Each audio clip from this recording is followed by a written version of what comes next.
we interrupt this program to bring you Courage, the Cowardly Dog Show, starring Courage, the Cowardly Dog. Abandoned as a pup, he was found by Muriel, who lives in the middle of nowhere with her husband, Eustace Bag. But creepy stuff happens in nowhere. It's up to Courage to save his new home.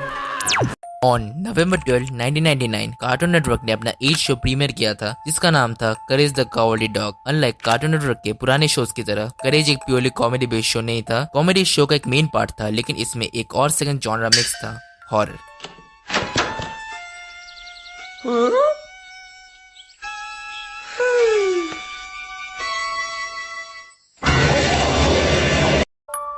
तुम लोग भी अगर मेरी तरह TV के सामने बैठे बड़े हुए होगे तो तुमने करेज द कावर्डली डॉग शो तो देखा ही होगा।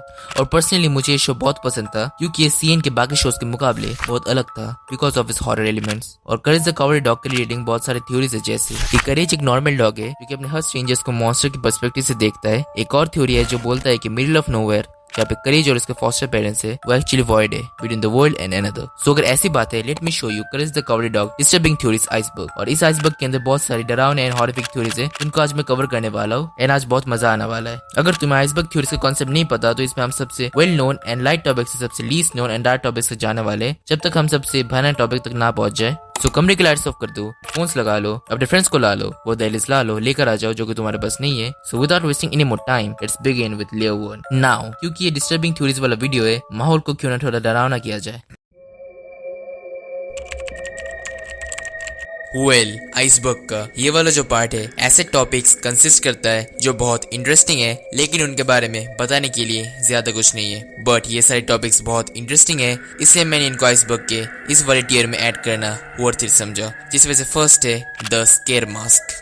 सो अगर तुमने करेज द कावर्डली डॉग शो देखा होगा बचपन में तो तुम्हें इस शो के मेन कैरेक्टर्स तो पता ही होंगे। जिनको पता नहीं उनके लिए बता दूं, इस शो के मेन कैरेक्टर्स है म्यूरियल एंड यूस्टस बैग। सो इस शो का एक बहुत मेमोरेबल एंड नॉस्टैल्जिक पार्ट है जो कि हमने मोस्ट ऑफ द एपिसोड्स में एनकाउंटर किया है, वो है यूस्टस का मास्क, जो कि some kind of travel mask था जिसे पहले यूस्टस की मम्मी ओन करती थी। ये मास्क हर एपिसोड के एंड में दिखता है हमें, जहाँ पे यूस्टस इस मास्क के हेल्प से करेज को डराने की कोशिश करता है। यूस्टस के पास ओरिजिनली एक डबल बैरल शॉटगन होने वाला था करेज को डराने के लिए, बट इस आइडिया को शट डाउन करना पड़ा बिकॉज कार्टून नेटवर्क को ये आइडिया पसंद नहीं आया क्योंकि ये शो बच्चों के लिए था। Well I think so. Mental disorders. तुम लोग इस शो से किसी भी एक्टर्स को पिक आउट कर सकते हो जिनकी पर्सनैलिटीज ऑलरेडी ओवर एग्जैजरेटेड है, just like every other cartoon show. और इसके हर कैरेक्टर्स कोई ना कोई मेंटल डिसऑर्डर्स या फिर इलनेस रिप्रेजेंट करता है, जैसे कि करेज फॉर एग्जांपल रिप्रेजेंट करता है symptoms of social anxiety, schizophrenia and ADHD. On the other hand Eustace show करता है symptoms of narcissistic personality disorder and Great Gatsby syndrome.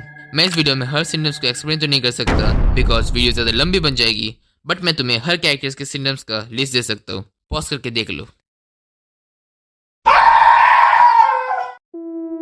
Creepy farm stories. इस शो का बैकग्राउंड एंड कंसेप्ट इंस्पायर्ड था creepy farm stories जो कि the creator of the show John Dilworth को पसंद था, एंड ये स्टोरीज रेंज करती थी from paranormal activities, alien encounters and strange occurrences. ये one of the main reason है हम इन 3 कैरेक्टर्स को अकेले देखते हैं इन the middle of nowhere. So through out the 1970s बहुत सारे फार्मर्स रिपोर्ट कर रहे थे उनके फार्म के एनिमल्स बहुत बुरी तरीके से म्यूटिलेट हो रहे थे, और इस अटैक के विक्टिम्स की हालत ऐसी थी जो कि कोई नॉर्मल ह्यूमन या फिर एनिमल्स की बस की नहीं थी। जैसे कि विक्टिम एनिमल्स का years, rectum and genitals remove कर लिए जाते थे, एंड ये काम इतनी प्रिसाइजली किया जाता था जिसको देख के ऐसा लगता था कि ये कोई स्किल्ड सर्जन का काम है। And the main thing is that सारे एनिमल्स से ब्लड चूस लिया जाता था without a single evidence left. But इस केस के बारे में बहुत सारी कंस्पिरेसी थ्योरीज है, जैसे कि ये कोई गवर्नमेंट का सीक्रेट मिशन था, एंड कुछ लोग तो बोलते हैं कि ये एलियंस का काम है, but unfortunately this case is still a mystery. Dogs POV. All the villains had nothing but Courage's imagination. इस शो में करेज एक डॉग है जो कि अपने 2 elderly owners Muriel and Eustace के साथ रहता है in the middle of nowhere, considering the fact कि वो नए लोग आई मीन स्ट्रेंजर्स से फेमिलियर नहीं है।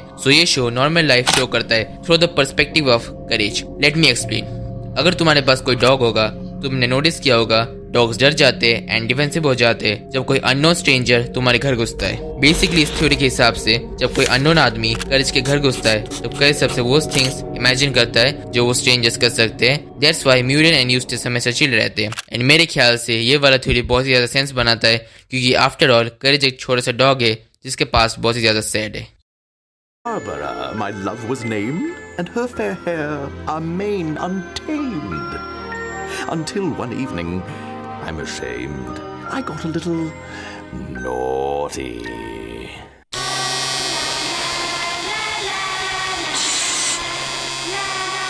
The look upon my young love's face was sweet as lace. But in this case, I realized she needed space.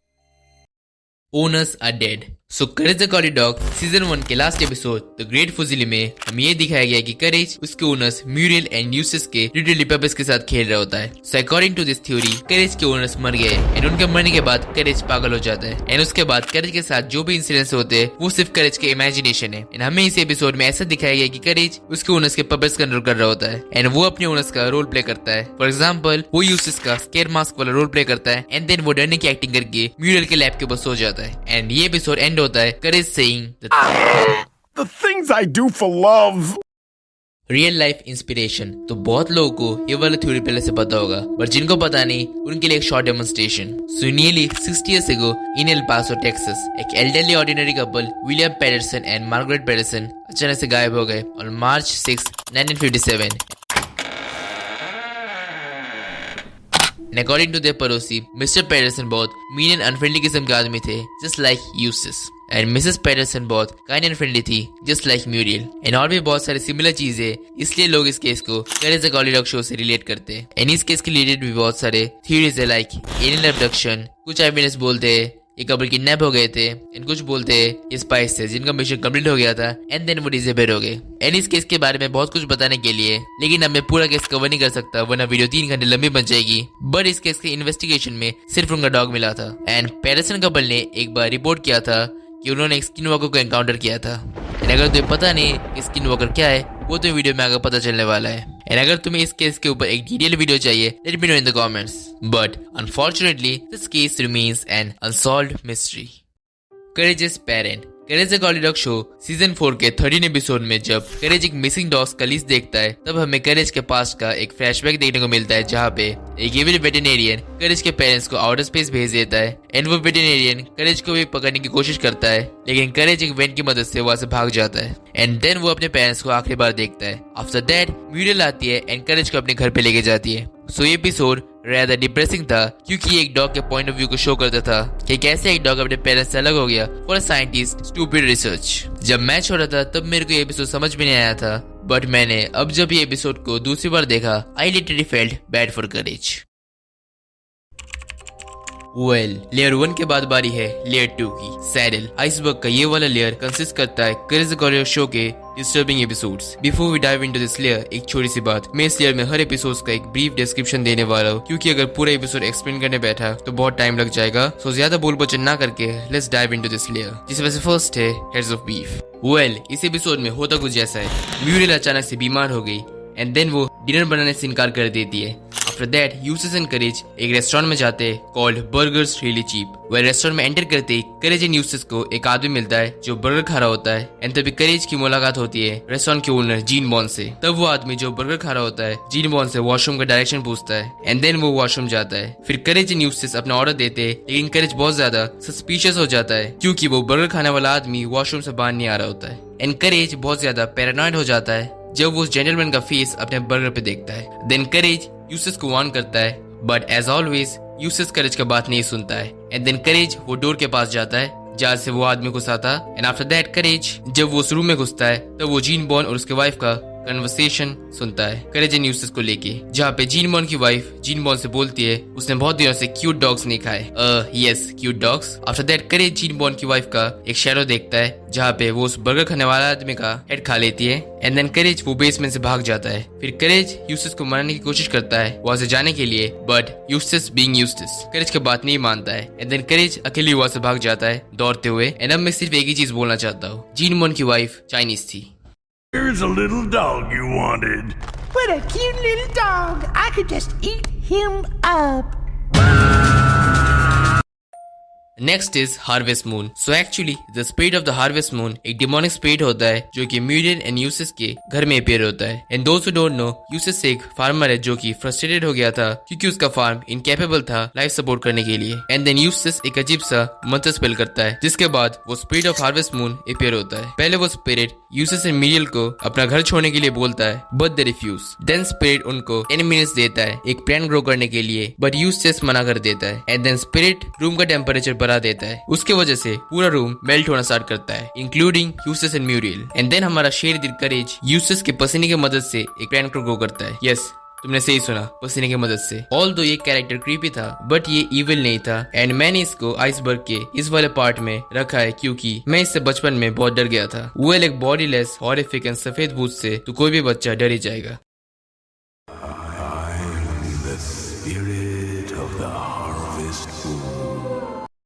King Ramses curse, return the slab और suffer माई कर्स। King रैम्सेस का ये वाला dialogue enough था किसी भी viewer को डराने के लिए। एंड ये कहना गलत नहीं होगा, इस एपिसोड की स्टोरी लाइन से ज्यादा किंग रैम्सेस का अनसेटलिंग एंड स्पूकी पर्सनैलिटी की वजह से ये करेज द कॉरी डॉग शो का one of the most nostalgic and creepiest episode बन जाता है। एंड तुम्हें इसका हिंदी वाला डब तो याद ही होगा, पत्थर लौटा दो। सो एक्चुअली स्टोरी कुछ ऐसे बिगिन होता है। करेज को एक एंशिएंट टैबलेट मिलता है जो कि वो अपने घर लेके जाता है। देन यूसिस को पता चलता है ये एंशिएंट स्टोन बहुत कीमती है। आफ्टर दैट यूसिस सिंपली ये स्टोन रिटर्न करने से रिफ्यूज करता है। एंड देन एंटायर फैमिली को किंग रैम्सेस के कर्सेस को फेस करना पड़ता है as a result.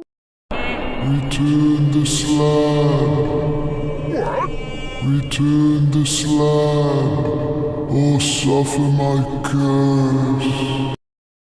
Next is Freaky Fred, Courage the Cowardly dog show का most memorable and horrifying character. So story कुछ ऐसे बिगिन होता है। एक्चुअली फ्रेड म्यूरियल का नेफ्यू होता है जो कि फर्स्ट अपीयर होता है in the episode freaky Fred. Although Muriel Fred को बहुत पसंद थी बट यूस्टिस उसे पसंद नहीं करता था एंड करेज उसे टेरिफाइड था। And in the beginning Fred अपने आप को इंट्रोड्यूस करता है पोएम के फॉर्म में। एंड ओह माय गॉड, उसके बोलने का तरीका एंड बैकग्राउंड म्यूजिक आज भी सुनता हूँ तो गूज़बम्स आ जाते हैं। Hello, new friend. My name is Fred. The words you hear are in my head. I said my name is Fred, and I've been very naughty. And then Courage Fred के साथ couch में बैठता है and courage Fred के हाथ में एक wristband notice करता है जिसमें लिखा था home for freaky barbers. And उसमें कॉन्टेक्ट नंबर भी लिखा होता है। एंड करेज म्यूरियल को बताने की कोशिश करती है बट म्यूरियल करेज के ऊपर ध्यान नहीं देती है। एंड देन म्यूरियल करेज को बोलती है फ्रेड को बाथरूम का रास्ता दिखाने के लिए। And I don't know why Eustace Courage को फ्रेड के साथ बाथरूम में लॉक कर देता है। एंड आफ्टर दैट बाथरूम में जो भी होता है Why did I begin? While bathroom में फ्रेड जब करेज को हेयर कट दे रहा होता है तब वो करेज को अपने प्रीवियस विक्टिम्स के बारे में बताता है, लाइक उसका पेट हैमस्टर एंड उसका फॉर्मर गर्लफ्रेंड बारबरा के बारे में कि कैसे उसने दोनों को पूरा शेव कर दिया until there is nothing left। And then धीरे धीरे ये शेविंग से और भी ज्यादा डार्क होते जाता है क्योंकि फ्रेड का बिहेवियर सिमिलर होता है एक चाइल्ड एब्यूसर के बिहेवियर से। एज उसने करेज को अकेले बाथरूम में लेके उसको शेव करके मेंटली ट्रॉमेटाइज करने की कोशिश करता है। एंड ये सब सिचुएशंस इतने एम्बैरेसिंग होते हैं कि बच्चे अपने पेरेंट्स को भी बोल नहीं पाते। एंड इस शो में हमें करेज को एक बच्चे की तरह शो किया जाता है। एंड देन करेज का जब 99% हेयर्स शेव हो जाते हैं तब वो सबसे लॉजिकल चीज करता है जो कि है फ्रेड के रिजबैंड का वो नंबर डायल करता है। एंड देन पुलिस या फिर इन दिस केस फ्रेड का मेंटल असाइलम के आदमी आते हैं। मोमेंट्स लेटर वो फ्रेड को पकड़ के लेके जाते हैं एंड फ्रेड तभी भी हंस रहा होता है। डेफिनेटली ये एक ऐसे एपिसोड है जो कि तुम्हें फॉर ए व्हाइल याद रहेगा। एंड मैंने इस एपिसोड को इतने डिटेल में इसलिए एक्सप्लेन किया क्योंकि तुम्हें कभी पता नहीं चल कि एक इंसान किस तरीके के ट्रॉमा से गुजर रहा होता है। एंड तुम लोग में से भी ऐसा कोई हो सकता है जिसने ऐसा मेंटल ट्रॉमा एक्सपीरियंस किया होगा जो कि तुम्हें अपने फ्रेंड्स या फिर पेरेंट्स को बताने में एम्बैरेस फील करते हो। And it sucks but don't be afraid, they will never be able to take your courage away. Goodbye, dear aunt. I'll miss your farm and Eustace's ebullient charm. And farewell, courage. What's the harm if I was slightly naughty? The mask, well Courage the Cowardly dog show का most controversial episode.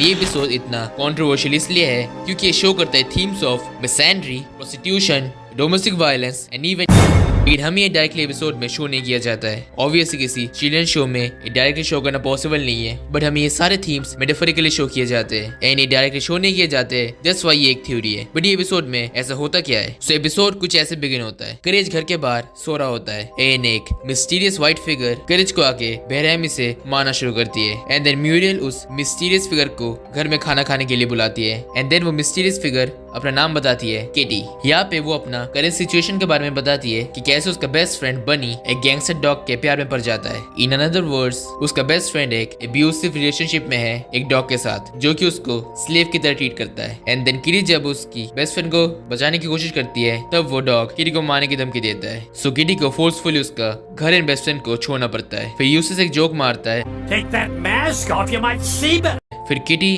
गुस्सों के table से उठ जाती है and बोलती है dogs are evil and I think इस season की वजह से किटी करेज को मारने की कोशिश कर रही थी in the beginning of the episode. Then Courage Kitty से मार खाते खाते टायर्ड हो जाता है एंड वो किटी का मोस्ट वैल्यूएबल टॉय माउस को जो कि उसको बनी ने दिया था वो चोरी करने का सोचता है बिकॉज करेज को लगता था किटी म्यूरियल यूसेस को मारना चाहती है। देन करेज सोचता है वो टॉय माउस को वो पुलिस के पास लेके जाएगा एक एविडेंस की तरह एंड पुलिस किटी को कैप्चर कर लेगी एंड करेज का आइडिया बहुत बकवास था लेकिन हम स्टोरी कंटिन्यू करते हैं। देन करेज कार में बैठ के एक डाइनर पे जाता है जहाँ पे वो चार्ली द रैट से मिलता है एंड देन चार्ली उसे उस टॉय माउस के बारे में पूछता है एंड चार्ली करेज को किटी बनी एंड मैड डॉग के एब्यूसिव रिलेशनशिप के बारे में बताता है एंड देन अपना शेर दिल करेज प्लान चेंज करता है एंड वो बनी को रेस्क्यू करने के लिए जाता है। Back in the home kitty को पता चलता है कि किसी ने उसका प्रीसियस टॉय माउस को चोरी कर लिया है एंड देन किटी वो टॉय को ढूंढने के लिए भाग जाती है। फिर करेज मैड डॉग एंड बनी को ढूंढ लेता है एंड फिर हमें मैड डॉग एंड बनी का एब्यूसिव रिलेशनशिप का कुछ झलक देखने को मिलता है एंड देन बनी बीइंग अबलानारी अपना लाइफ बचाने के लिए भागती है एंड करेज इवेंचुअली उसको बचा लेता है। फिर मैड डॉग कार से उनका पीछा करता है एंड इवेंचुअली मैड डॉग एक ट्रेन के साथ एक्सीडेंट हो जाता है एंड मर जाता है। RIP mad dog. फिर हमें देखने को मिलता है उस ट्रेन के अंदर किटी होती है एंड वो बनी को खींच के लेके जाती है। देन किटी एंड बनी एडमिट करते हैं सारे डॉग्स इविल नहीं होते। फिर वो अपनी सारी जिंदगी खुशी से बिताते हैं except Courage being a jerk. So इधर ऑफिशियली एपिसोड का कॉन्टेक्स्ट खत्म होता है एंड मैं अभी तुम्हें इस थ्योरी के सब पॉइंट्स को क्रोनोलॉजिकल ऑर्डर में एक्सप्लेन करने वाला हूँ। सो एपिसोड के शुरू में हमें मिसैंडी के थीम्स शो किए जाते हैं जहाँ पे किटी करेज को एक ऑब्जेक्ट से मारना स्टार्ट करती है saying All dogs are evil. तुम लोग डॉग्स को अगर मैन के साथ रिप्लेस करोगे तो तुम्हें आज का मॉडर्न फेमिनिस्ट सोसाइटी देखने को मिलेगा एंड इस पूरे शो में जो भी डॉग्स दिखाए जाते हैं वो मैन ही होते हैं। एंड इनफैक्ट एक और रीजन डॉग्स को मैन की तरह सिंबलाइज किया जाता है क्योंकि डॉग्स को हम ऑफन जंगली एनिमल्स की तरह देखते हैं एंड तुम न्यूज में भी देखते होगे कि डॉग्स ने एक इनोसेंट बच्चे को काटा और समथिंग। क्या तुम ये कभी भी कैसे फिर बनीस के बारे में देखते हो? नहीं ना। सो मास्क इस एपिसोड में एक इम्पॉर्टेंट चीज है क्योंकि एक इंसान मास्क कब पहनता है जब वो अपना रियल आइडेंटिटी और इंटेंशंस हाइड करना चाहता है। क्या हो सकते हैं ये इंटेंशंस? बनी के लिए किटी के ट्रू फीलिंग्स या फिर क्या क्योंकि किटी रियलिटी को फेस नहीं करना चाहती। एंड देन किटी फाइनली अपना मास्क खोलती है वो जब बेडरूम में अकेली होती है। एट दिस पॉइंट वो रियलिटी सिर्फ अपने आप के साथ ही फेस कर पा रही होती है। ऑन द अदर हैंड जब किटी अपने पॉकेट से उसका टॉय माउस निकालती है तो उसमें लिखा होता है लव फ्रॉम बनी। सो यूजुअली फ्रेंड्स एक दूसरे को लव यू तो बोलती ही है, specially female friends and also cats को किसके साथ खेलना पसंद होता है? माउस। एंड बनी ने किटी को क्या दिया? माउस। एंड हमने अदर कार्टून्स में भी देखा ही होगा कि बिल्ली चूहे के पीछे भागती है। For example Tom and Jerry को ले सकते हो तुम लोग। परहैप्स ये ऐसे भी शो कर सकता है कि किटी बनी को चेस कर रही है एंड उसको चाहती है। फर्दर मोर हम चार्ली द माउस को ले सकते हैं जो कि खुद भी एक माउस है एंड ऐसा भी हो सकता है कि किटी का माउस ही करेज के साथ अब बात कर रहा होता है किटी एंड बनी को लेकर एंड करेज का माइंड माउस को पर्सोनिफाई कर रहा होता है। एंड हमने दूसरे एपिसोड में भी देखा है दैट चार्ली करेज को ऑफन हेल्प करता है। सो हम फर्स्ट टाइम जब बनी को देखते हैं वो एक जैकेट पहनी होती है एंड मैड डॉग उसको धक्का मार रहा होता है लेकिन जब वो घर के अंदर होती है तब वो जैकेट नहीं पहन के रखी होती है and she is naked. Of course cartoon naked but the jacket can symbolise tape. तो हमें तो ऑलरेडी पता ही है कि बनी एक एब्यूसिव रिलेशनशिप में है विथ मैड डॉग एंड जब बनी वो जैकेट पहनी होती है तब उसे जबरदस्ती चीजें करवाई जाती है एंड जब वो घर के अंदर होती है तो वो जैकेट पहनी नहीं होती एंड हो सकता है कि मैड डॉग ने जबरदस्ती से उसका जैकेट खोला होगा टू टेप हर। एंड हमें ये कंफर्म होता है जब मैड डॉग बनी को होल्ड करता है एंड हमें बनी के चिल्लाने की आवाज सुनाई देती है let go of me. And घर के रेड वर्ड्स रिप्रेजेंट कर सकते हैं love as well as danger. तो हमें इधर टू फीलिंग्स पर्सोनिफाइड होके दिखाई देते हैं danger in mad dog and love in kitty. And mad dog की आंखें लाल हो सकता है क्योंकि सिर्फ मैड डॉग कुछ भी हाइड नहीं कर रहा होता है एंड वो रियलिटी को फेस कर रहा है। एंड पॉसिबली मैड डॉग अपने आप को उल्लू बना रहा होता है दैट कि किटी के लिए बनी की कोई फीलिंग्स नहीं है। इन एपिसोड के एंड में हमें देखने को मिलता है कि बनी एंड किटी रीयूनाइट हो जाते हैं एंड किटी एडमिट करती है कि सब डॉग्स बुरे नहीं होते एंड बनी एंड किटी हक करते हैं। एंड नॉट टू फॉरगेट दोनों ही कैरेक्टर्स बिना कपड़ों के होते हैं एंड अब वो रियलिटी फेस करना चाहती है। And not to forget again कि दोनों ही कैरेक्टर्स फीमेल होती है। एंड ये तक था ये theory. I hope most of you को पूरा थ्योरी समझ में आया होगा। एंड थ्योरी बहुत ज्यादा लंबी थी एंड मैंने ज्यादा अच्छे से थ्योरी को एक्सप्लेन नहीं कर पाया बिकॉज यूट्यूब गाइडलाइंस। बट अगर तुम्हारे पास कोई भी क्वेश्चंस होगा इस थ्योरी के related, feel free to ask in the comments.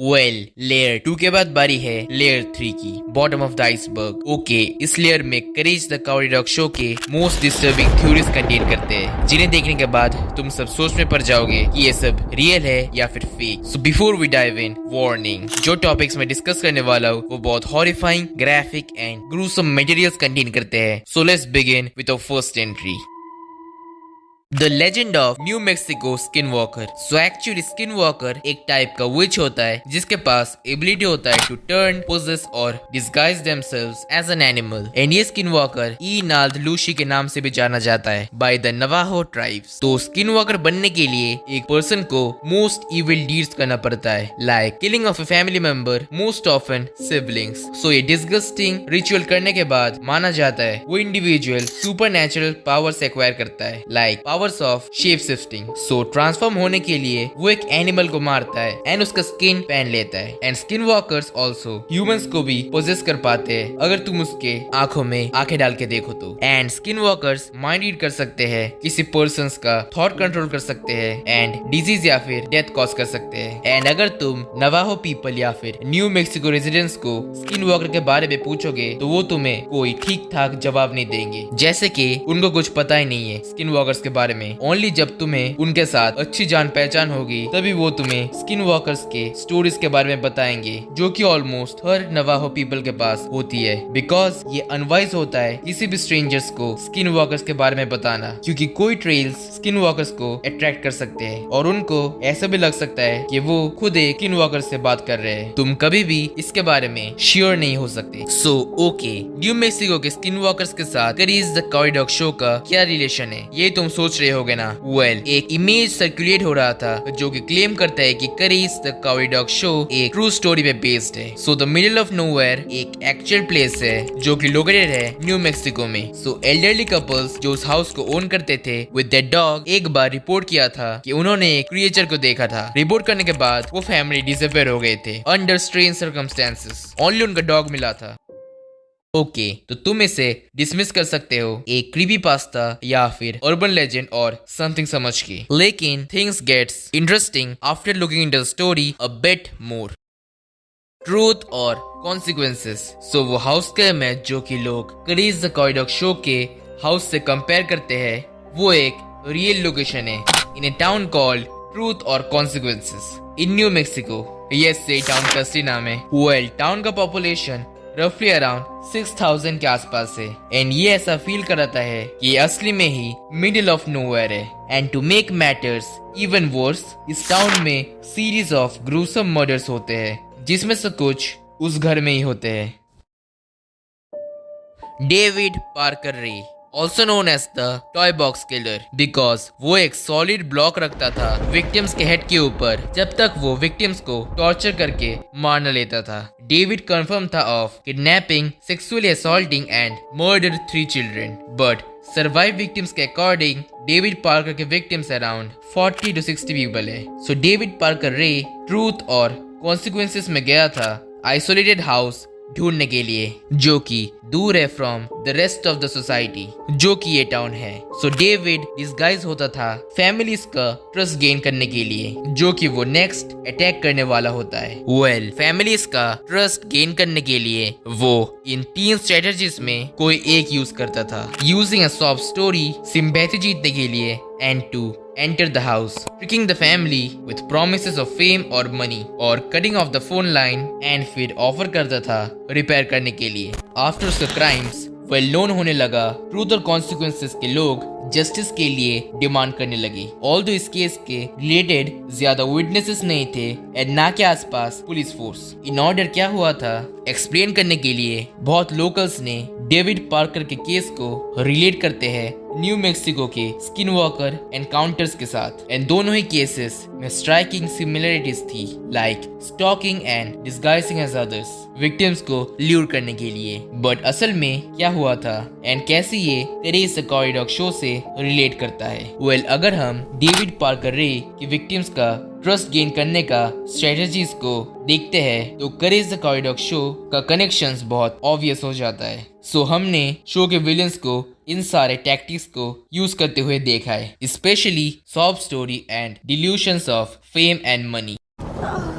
It's just I've lost my precious dog, Duncan. Oh my. I know just how you feel. We'll pay tons of cash. Okay, we're interested. Well of course David Parker रे का case फार darker था Courage the Cowardly dog show से। उसका van जिसमें वो victims को assault करता था उसमें numerous adult toys and torture devices मिले थे जो कि विक्टिम्स पे यूज करता था। वेल, ये सब स्टोरीज अनफॉर्चुनेटली ट्रू है, लेकिन क्या हम कह सकते हैं Courage the Cowardly dog show इन सब स्टोरीज पे बेस्ड है? वेल, रिगार्डिंग करेज, ट्रूथ और कॉन्सिक्वेंसेस का घर and Courage the Cowardly dog का घर एक्सेप्शनली सिमिलर है along cases of David Parker Ray and stories of skin walker. लेकिन what's the truth here? So Courage इन सब केसेस पे बेस्ड हो सकता है, लेकिन इंस्पिरेशन कभी कोई वन सिंगुलर सोर्स से नहीं लेता है। ऐसा हो सकता है ये शो ट्रूथ और कॉन्सिक्वेंसेस के इवेंट्स एंड हैपनिंग्स के ऊपर बेस्ड है, बट इसका कोई परफेक्ट आंसर नहीं है। अच्छे से समझने के लिए just go for a contemplation walk. Now ये था Courage the Cowardly dog disturbing theories iceberg and ये पूरी वीडियो बनाने में जान निकल गई। एंड दोस्त डोंट नो मैं सिंगल मोबाइल में ही वॉइस रिकॉर्डिंग, एडिटिंग एंड बाकी सब करता हूँ। दैट्स व्हाई वीडियो बनाने में बहुत टाइम एंड एफर्ट्स लगते हैं, बट तुम्हारा एक सिंगल लाइक इस वीडियो एंड चैनल की एंगेजमेंट में बहुत हेल्प करेगा। And well, I am a new YouTuber, तो वीडियो में गलतियां हो सकती है, तो अपना फीडबैक कमेंट में लिख देना, मैं सारे कमेंट्स पढ़ूंगा। And make sure to subscribe, otherwise I will get Naughty.